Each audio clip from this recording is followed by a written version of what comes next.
Here we are at Thunderbolts Hideout. I'll tell you a bit more about that when I get back to you.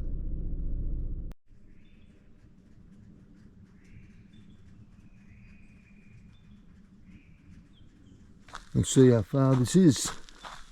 I hope it's not too far. To the cave that he used to hide out in.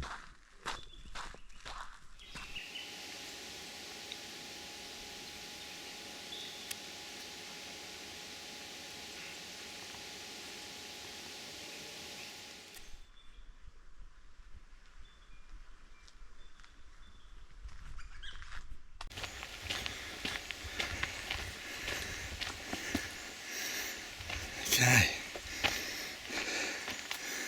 Looks like there was a plaque here, but it's gone.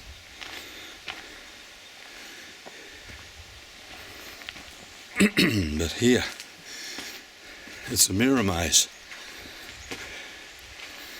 Mirror maze of rocks.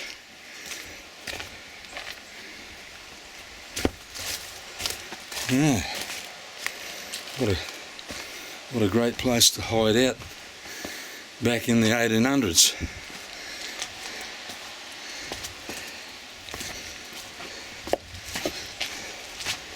There's a cave.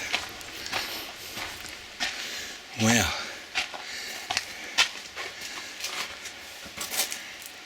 Amazing. Get up behind there.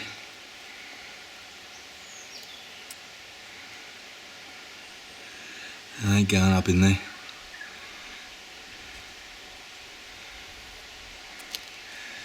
But you get the idea. Could have survived here for a while in the bush. Plenty of running water down there. Down at the creek. Yeah. So, very interesting little hideout. Kids would have loved it. Let alone a bloke that's on the run from the police. Alright.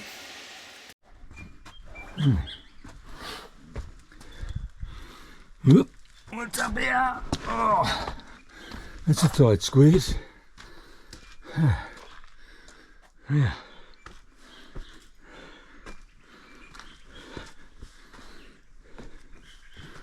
Wow, it's a mirror maze up here. Look at the size of these rocks. They're huge. Up the top there. There. Careful. Go back down here.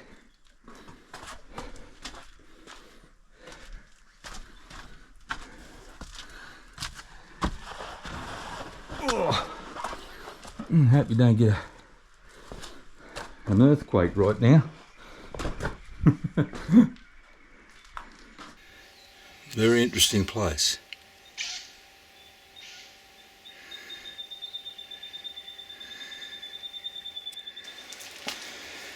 Another path up here. It's interesting to note that I'm walking in the same footsteps as a known outlaw and bushranger.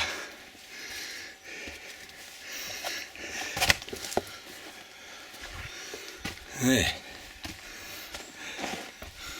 A little carving on the wall here on the rock. You know what that means? Have no idea. He must have done that in his spare time, I'd say. Yeah, the story's very interesting.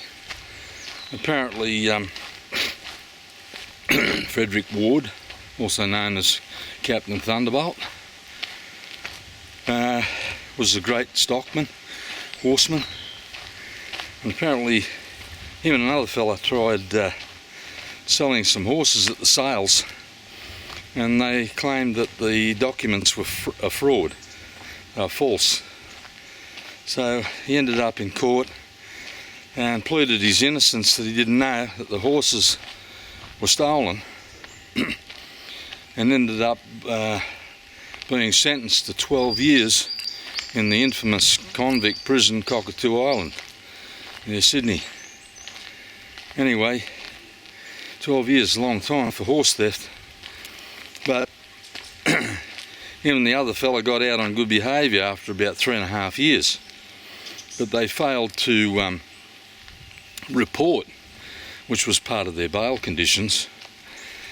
So when they reported eventually, late, they got slammed back in Cockatoo Island prison for the rest of their sentence term, plus another 3 years on top, where the laws had just changed. So I can imagine the hate and resent that they must have had. Anyway, while he was out, he married a young Aboriginal girl called Marianne Bugg, and the police claimed that she helped them to escape by must have swam across or boated across to the island and left some files behind, so when they were out on a work detail they could escape. And they swam across the harbour to the shores of somewhere near Balmain, and then he escaped up north here and worked the New England area from sort of Uralla, Tenterfield and that. And yeah, he's on the run for I think the longest period of time of any Australian outlaw, and this was his hideout where I've just been. But he used to hold people up. They called him the gentleman bush ranger, because you know he was a gentleman.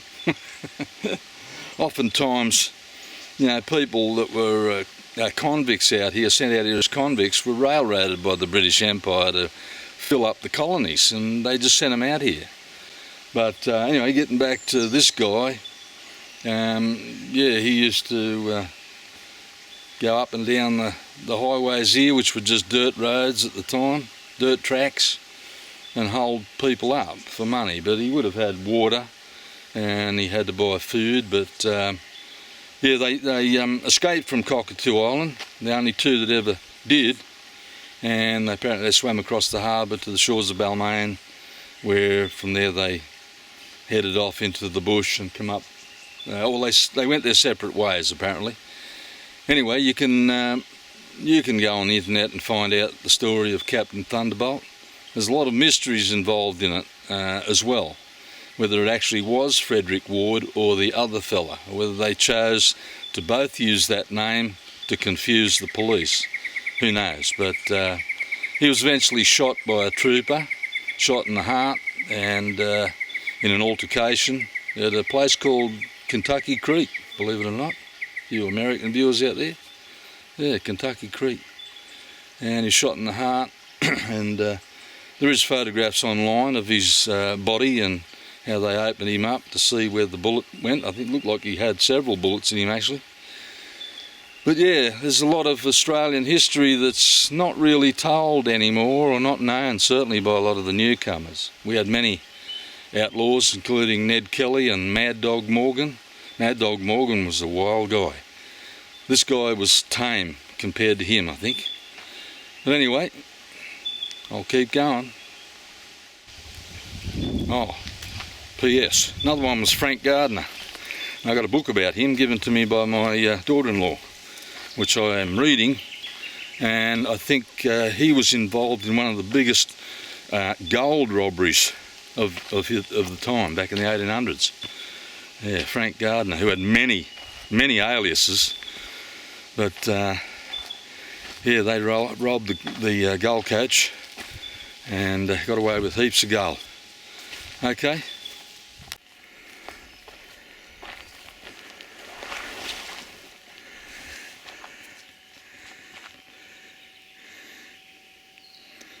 Yeah, these were World War II tank traps.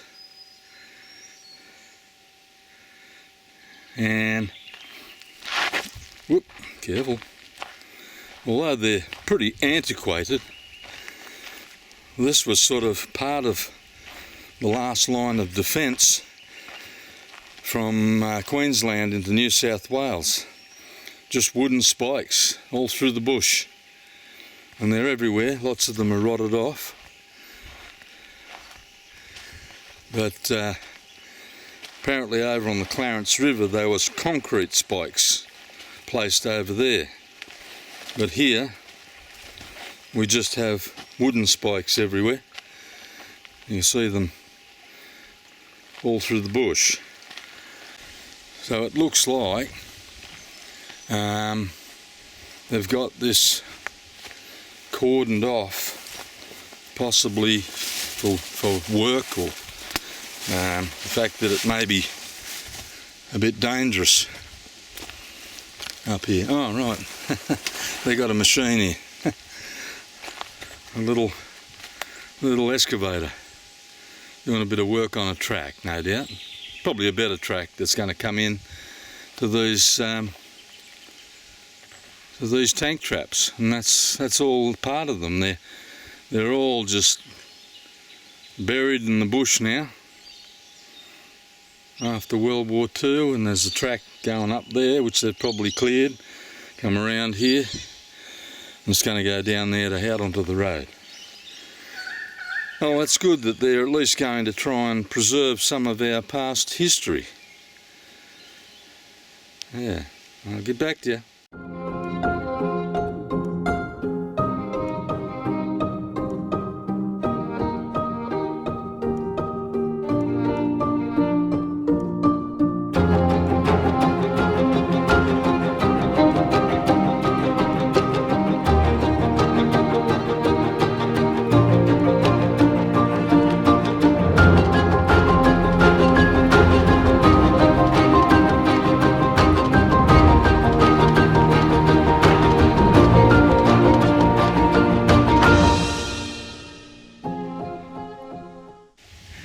Yeah, the tank traps were there as our last line of defence for an invasion from the north. I know that when I was a lot younger, I went to Moreton Island, which is just off the coast of Brisbane, and they still had the old cannons back there that were there to safeguard Brisbane River and the entrance to Brisbane. Those cannons have long been since removed, but yeah, if I can dig out a photo, I'd love to show you a photo. It was my brother-in-law. And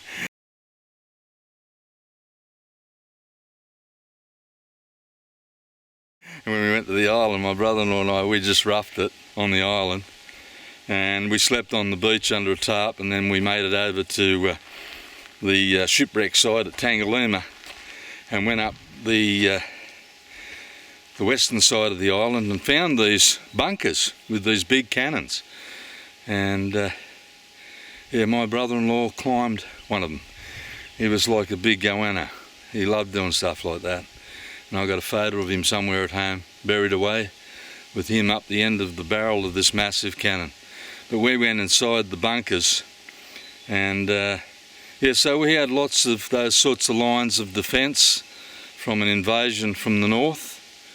These tank traps were another one along the New South Wales Queensland border, and like I said, over on the Clarence River side there was concrete spikes put up there. But yeah, of course around Sydney Heads has got the big bunkers and the old yeah, trenches and concrete caves, which my dad took me to when I was a kid. It was amazing, amazing. And then there's footage of that in a famous Australian movie called Stone, and it was a bikie movie, and they filmed a lot of it in those actual bunkers. So yeah,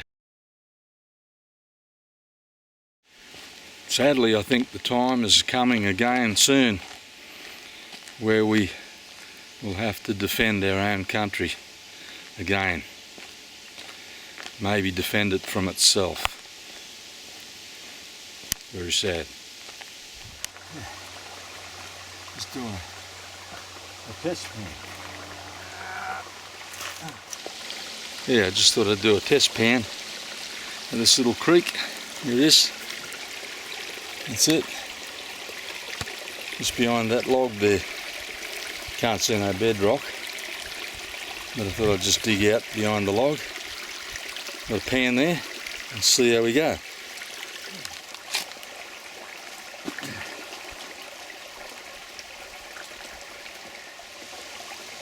There's some black sand.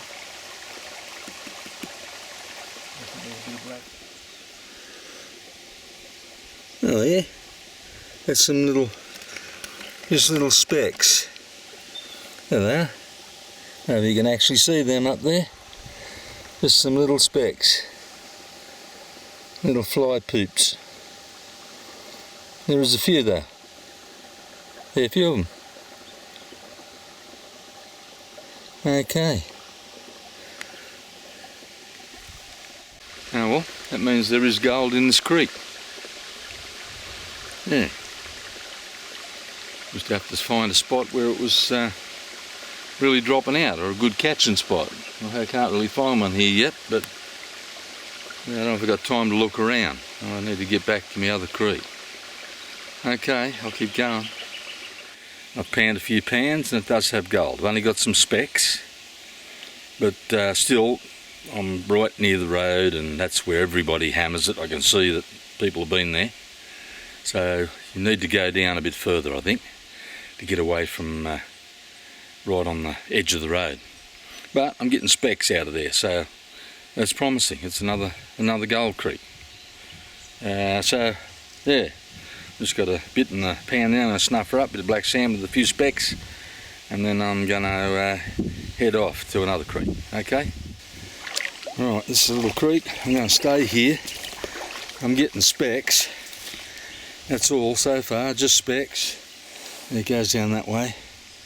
Been a lot of work here, so they must have been getting some gold. A lot of people have been digging here in the bank with the quartz. Loads of quartz. And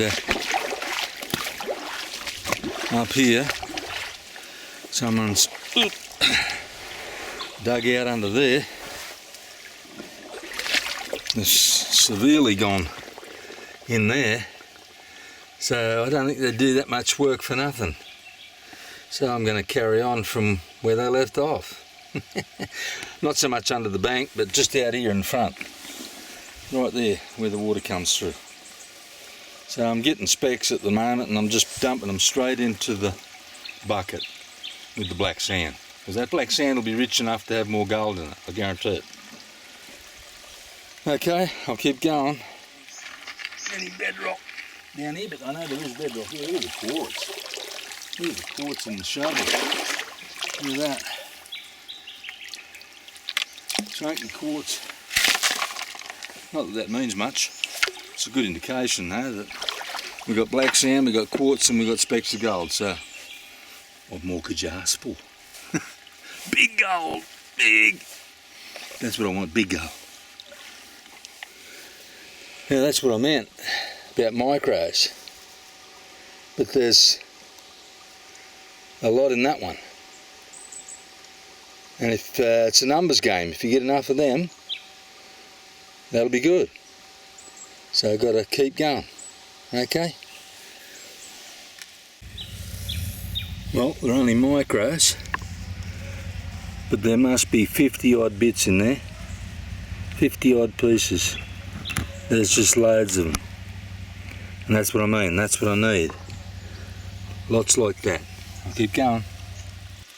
I'm getting this pipe clay. Look at that. It's like white, and a couple of pieces I got, big chunks, were real orange. Real orange. So, yeah, I'm hoping that that might be holding a bit of gold, because the last pan I just did I probably had 50 pieces as well.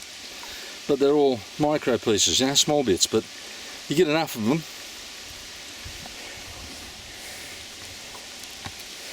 You get enough of them and they add up. My camera nearly took a dive. This one's not waterproof, and I dropped it in the pan, and now the shutter won't shut. So I hope it's all right. It's a great camera. but I use this in combination with the GoPro. But I'm always wary about this one. You know, dropping it in the water, and twice now I've nearly dumped it. The old drop bears, them damn drop bears again. Have a look at that. That's that orange pipe clay. Yeah. Yeah. Big chunk of it. Big lump of it.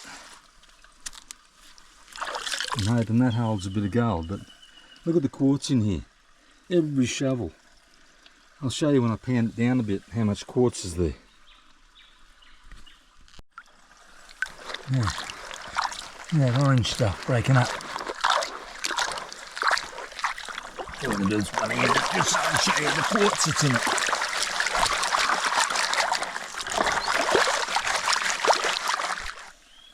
Yeah, look at the quartz I'm pulling up here. Huh? Big chunks of quartz out of the bottom. It's just loaded with it. Yeah. Heaps of quartz. The whole creek is full of quartz, just full of it. Alright, I'll keep going. Now the GoPro doesn't show up things like close-ups, but that was a pretty nice one. There's a couple of bit bigger pieces there.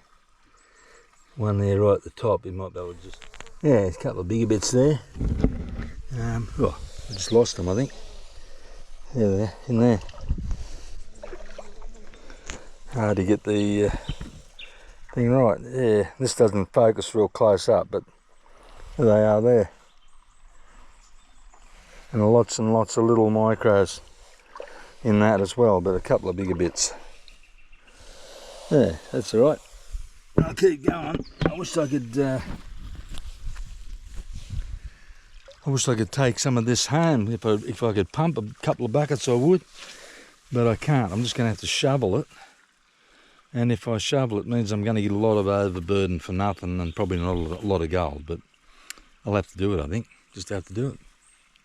So I'll take some home. Alright, I'll get back to you. Yeah, that one's a bit better. That's got a few more pieces in it. Yeah. That's it. I'll keep going.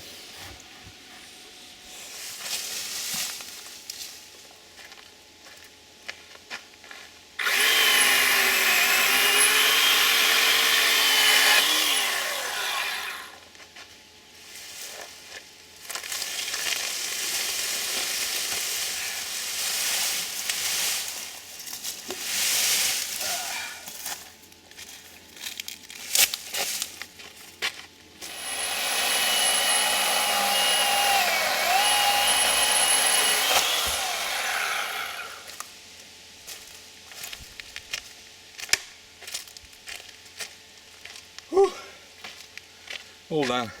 There you go. That's total. There's a nice little deep pile there, and it's all very fine, but I can actually feel lots of the pieces. So they've got a bit of size in them, as far as they're not just flakes. They're little tiny chunky bits. Right around here. Yeah, so I'll have to clean that up with the Gold Cleaner 61.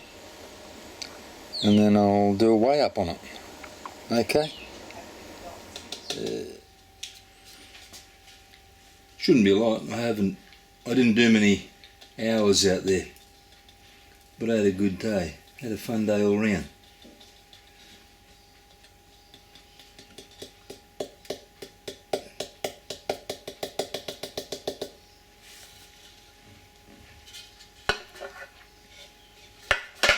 And there it is. 0.17. The light in there. There you go. It's all very fine stuff, but don't look like much. As I say, it's fine, but some of it I could feel a lot of it. So it's a little bit sort of chunky, even though it's small. Oop, don't touch that. Oh, look, it jumped up because I touched that. 1.19. I'll take it. Let's see what happens. 0.18. Okay. So it's somewhere in that vicinity between 0.17 and 0.19. Very good, I'm happy with that. For only a couple of hours, so I know where to go back to. Okay, oh, 0.20, she's jumping. I love these scales. I love the scales that jump. Yeah, 0.2, well, how about that? Okay. This is my catcher pan I just pulled out of the wheelbarrow. I always use the catcher pan. And I just panned it out, and I'll have to reevaluate my panning, because look at that. That's almost a picker. How the hell did I miss that? Well, I didn't miss it, but there it is in the catcher pan. After I'd done the weigh up and everything. That's a good piece.